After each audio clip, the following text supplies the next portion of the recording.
That's good. You know? All right. So to recap, we've got everything going there.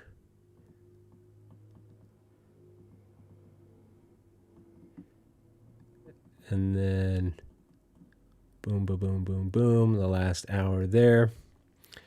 All right. So from here, we're going to take our whole thing here. And if I'm learning properly how to do this, we nest the clip entirely. And then we change the speed and duration down to 0 hours. Wait a minute. So that's 13 hours? Yeah. How could that be? Did I already make it smaller? Is it 13 hours? I guess so. We'll call it 12 hours to 12 minutes, something like that. I just don't know how that could be 13 hours if it was 5 days. Oh. No, it's only 4 plus change. Okay. So it was 4 days. 3, 6, 9, 12. 12 hours. All right, we're getting fast. That's good. I think we're improving. 0, 3. We try to make it 3 minutes long. And what happens is it can't do it because it can't go anymore. And then you're stuck with what you've got here, which is 6 minutes. And now let's take all of these and make them slightly bigger.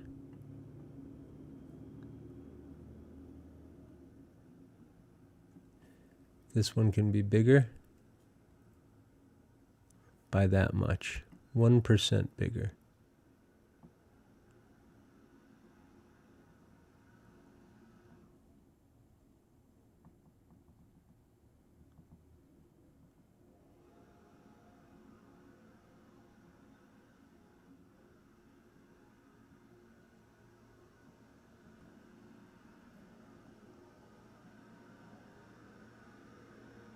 Uh-oh, guys.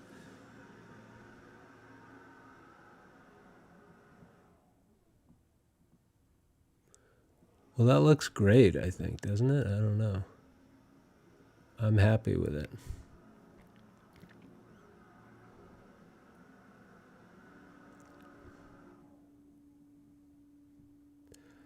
Okay, so from here, we basically just start chopping away. So first thing is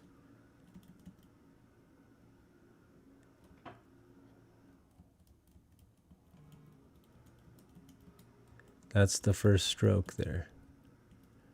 Different strokes. So we chop this one away and we ripple delete it, and then I have to try to remember at one point there was a moment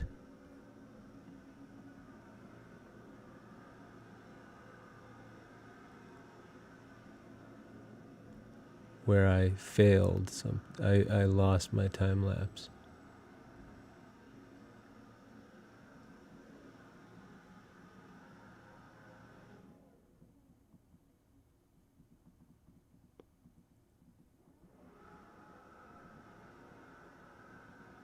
Okay.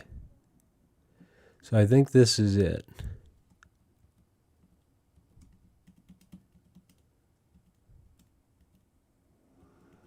Okay.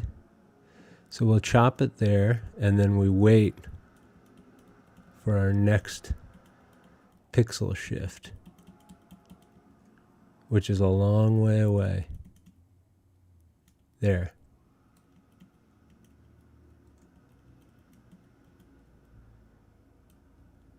We'll kill this one. That may have been the problem. Like, we'll do ripple delete. That may have been that moment where I realized I lost.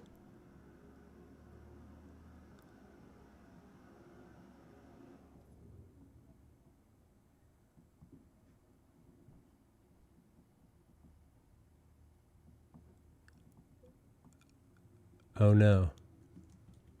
Here, interesting.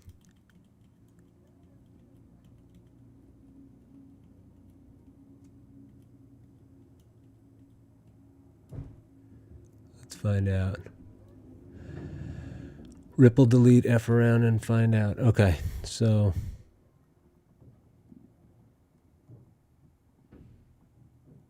yeah, okay.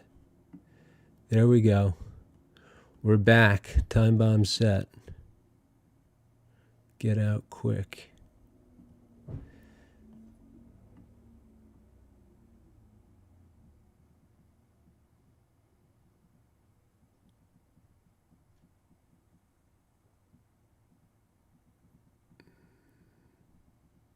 See, that's the morning. You can see that's the next day. So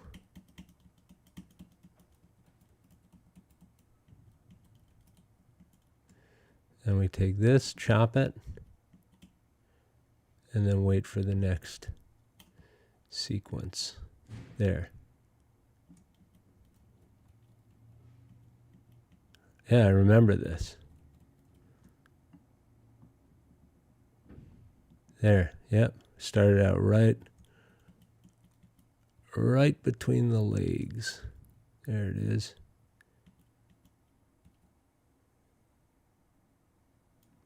Let's chop that part out. That's the morning. That's just like the nonsense trying to get set up. And then look at how quickly that all happens. And this is talk about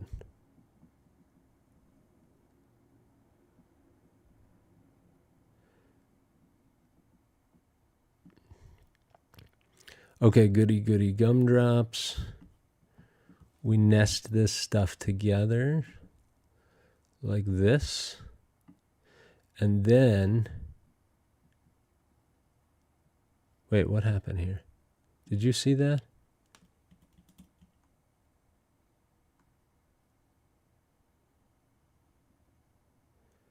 Nobody has the patience to watch this, but if I had a paintbrush in my hand, they might.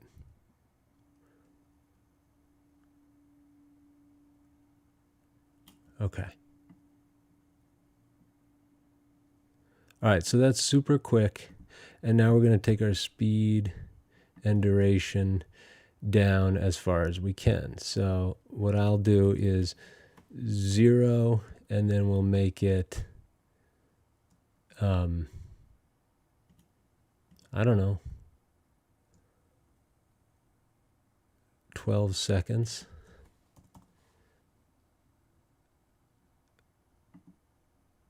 Okay, and then you get down to this level and you need to render it.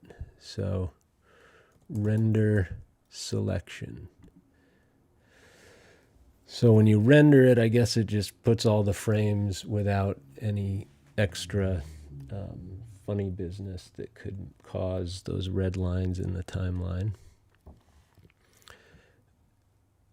And then there's our time lapse, basically.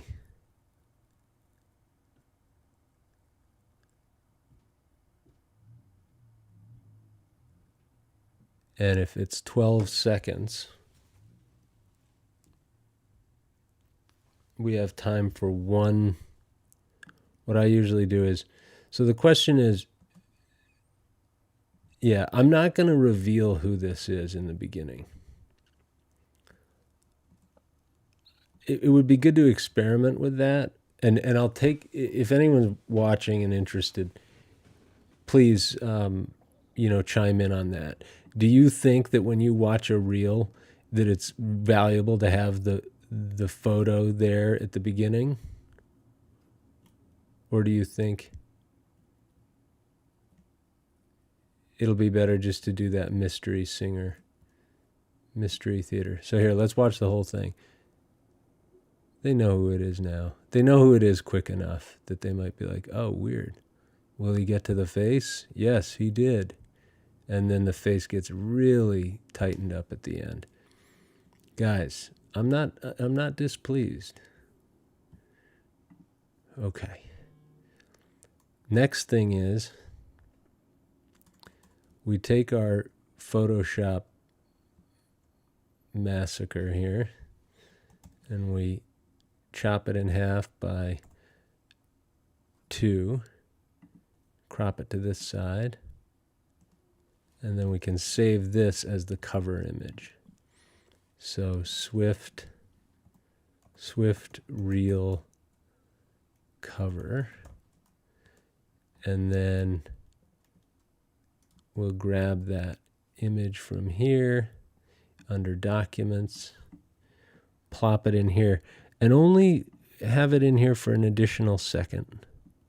So how can we do that? We can, here, this is what I usually do, is I make it one, see? It's to the left and it needs to be to the right. So we go 1, 2 pixels to the right.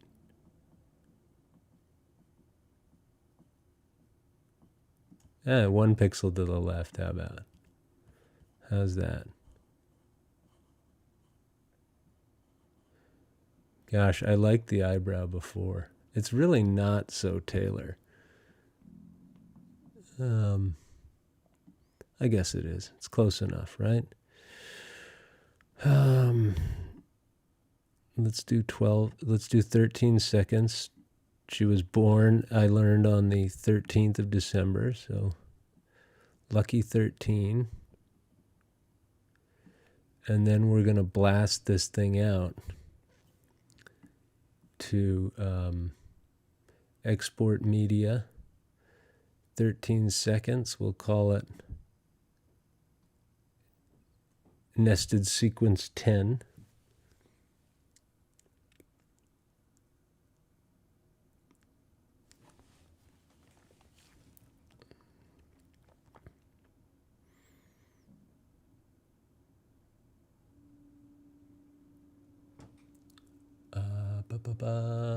Okay, so that's our nested sequence. And then we see our nested sequence. We're going to share to our phone. Sorry for outing contacts. Done.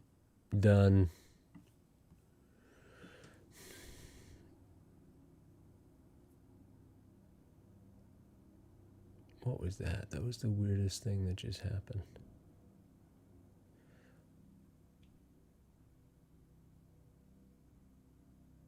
And now we got to figure out what song we're going to have.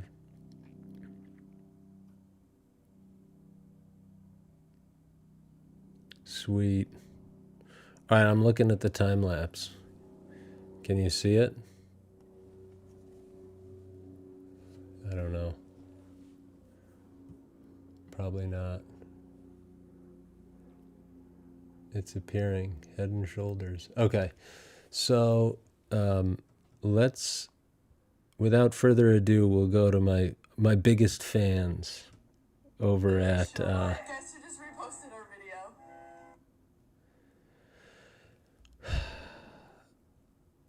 We got to come up with some hashtags for this. And those live over here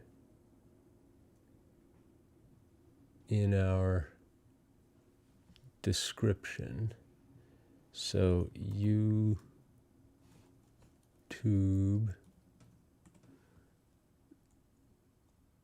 the YouTubes,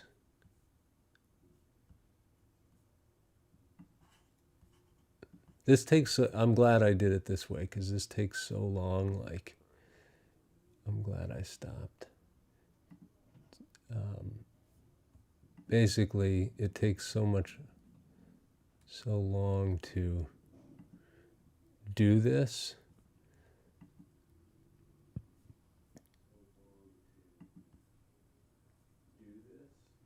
Okay, you can hear me.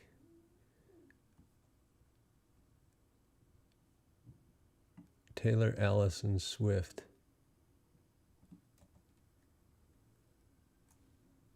And we're going to get rid of that window.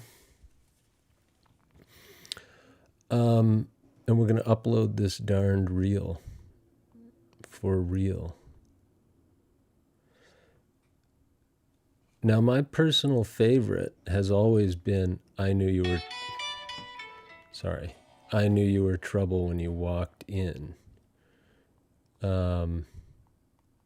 Trouble. Swift. And I probably should do Taylor's version, but like the original's better, folks. I'm sorry.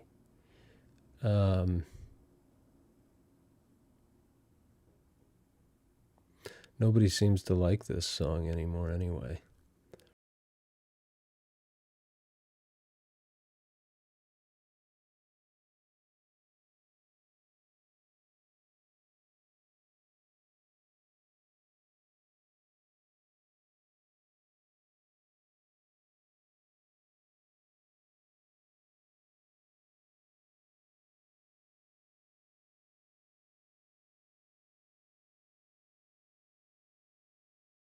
Sorry, VODs.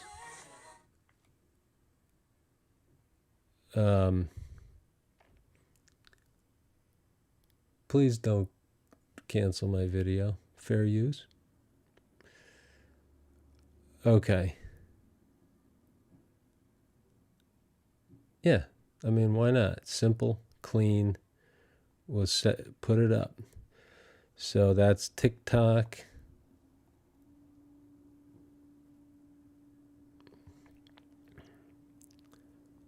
At Taylor Swift. Come on.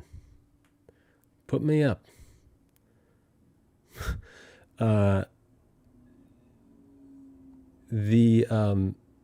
If you're interested in joining me on my TikTok adventure, no pressure. I hope that we can see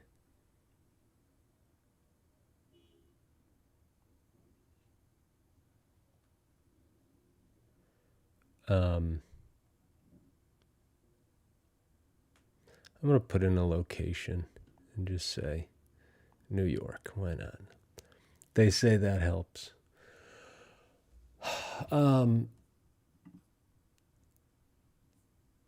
Now, what else could we do?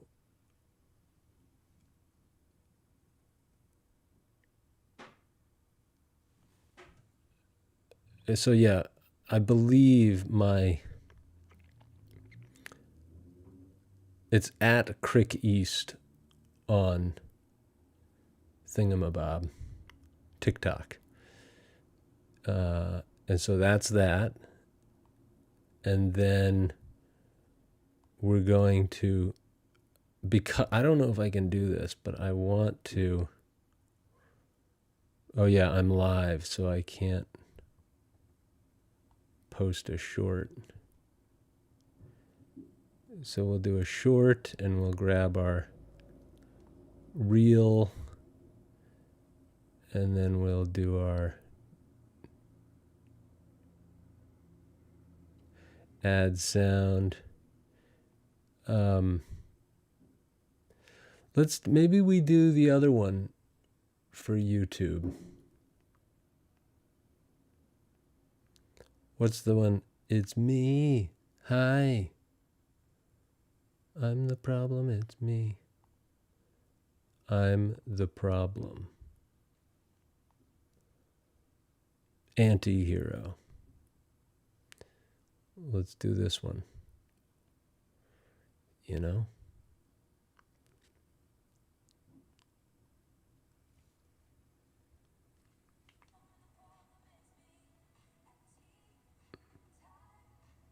Okay. That's kind of nicer.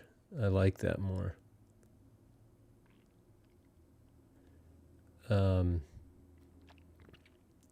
Next. And we'll caption our short.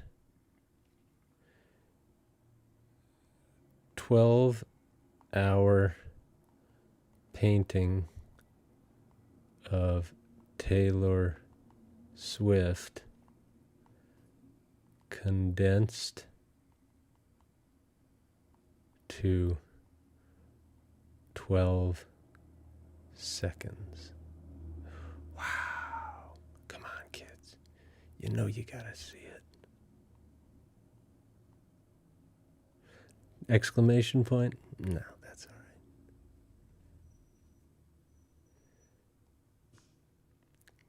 right. And we will pick a related video.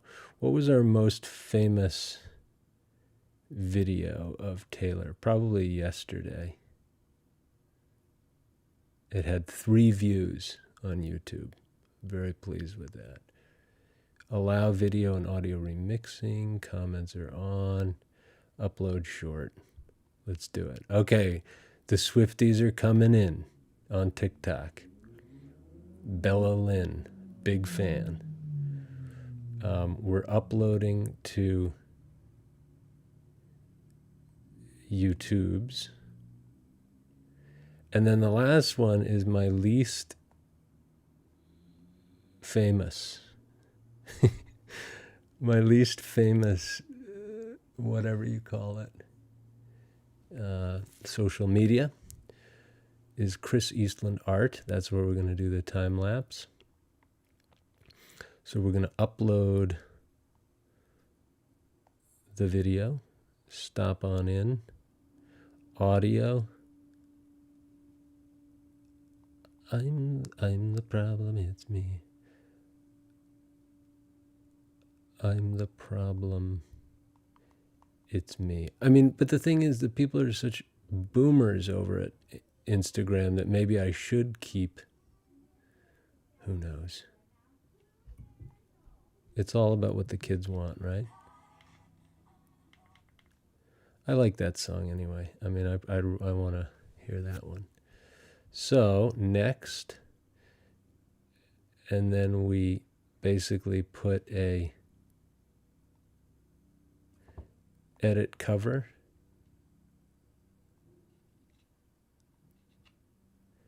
And then we say done. And then we add caption. And then we paste all this stuff in. Taylor Alison Swift.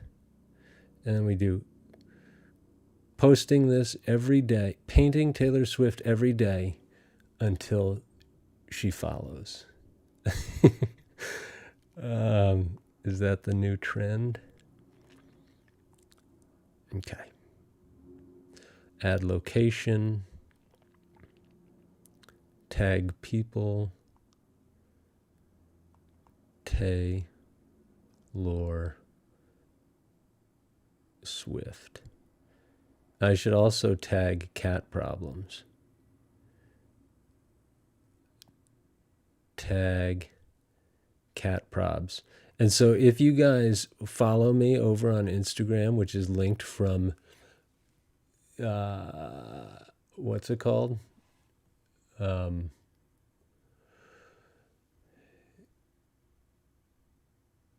If you follow me there on Instagram, you can see, what do you call it? What am I trying to invite you to see? You can see the reel, first of all, and then you can see my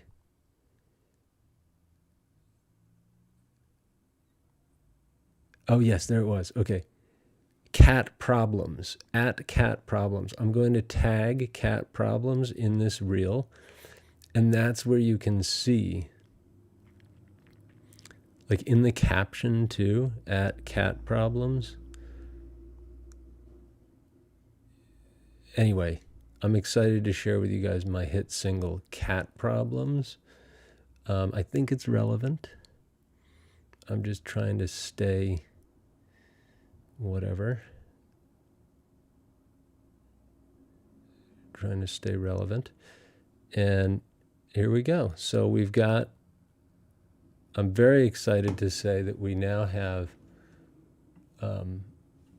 here, I have a whole grid now of my paintings. I have them all up, starting with the Nintendo Boys charcoals, and then the Then we have, what's his name? The Dateline guys, the public broadcasting legends. And then here's where we went AWOL. I should have done another female portrait in there somewhere. But like, I don't know. We can always fix that. Like, I might paint my wife and child because there's a great photo that I took. Zeldavania, yeah, I just did the whole time lapse. Sorry if you've been, yeah, I didn't. I just edited and published the time lapse. So I'm sort of hoping that you guys will head over to Instagram and find my song Cat Problems, which is tagged in the thing. But yeah, we're done for the day. And now we just sit around refreshing our social media for hours on end until we get 1 million likes. And it's never really going to happen. But that's okay. It'll happen when we get into the studio, I'm telling you. If we can paint high quality oil portraits of stuff, it's going to work for us. 10 out of 269. So our like ratio is 10 likes per every 269. Let's see what that is. 10 likes, 10 likes out of 269. 0.037. Not good, guys. Not good at all. All right, well, let's just let the algorithm make mincemeat of us. And thank you so much for hanging out and for watching the sort of sausage getting made there. And I'm now going to wish everybody a happy weekend and enjoy. And we'll catch you next time. Thanks for the support. Bye-bye.